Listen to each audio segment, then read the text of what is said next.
Seraient-elles les nouvelles cibles des cambrioleurs? Les policiers du Nord ont procédé à plusieurs interpellations ces dernières semaines. Des individus fracturaient les boîtes à clés installées devant de nombreuses maisons pour ensuite pénétrer à l'intérieur des logements.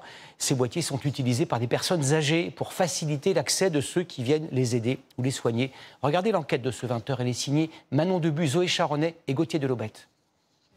Depuis le cambriolage, Jacqueline a besoin d'être réconfortée. Ses proches l'entourent et ne la quittent plus.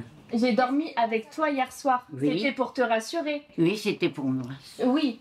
Elle a accepté de nous raconter cette nuit où deux hommes cagoulés sont entrés chez elle. Eh bien, à 3 h du matin, je me suis réveillée et j'ai vu au bout du lit 2 messieurs.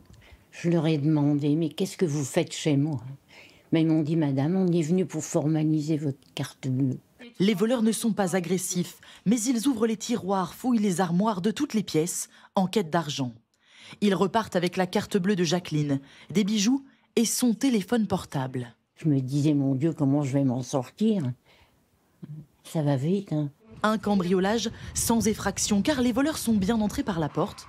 Ils ont cassé la boîte à l'extérieur, qui contenait un double des clés de la maison. Donc là, on voit les trous, la cheville, et là, par terre, on voit les débris. Ce coffret servait au personnel soignant qui s'occupe de la nonagénaire.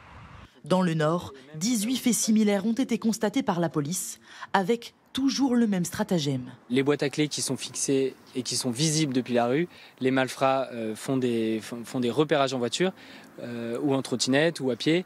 Ils voient ces boîtes à clés et ensuite ils les décèlent des murs.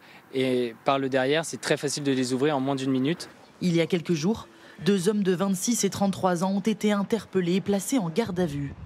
Suite à ces vols, l'équipe municipale de Cappelle-la-Grande a décidé de se rendre auprès des personnes âgées les plus isolées pour les mettre en garde.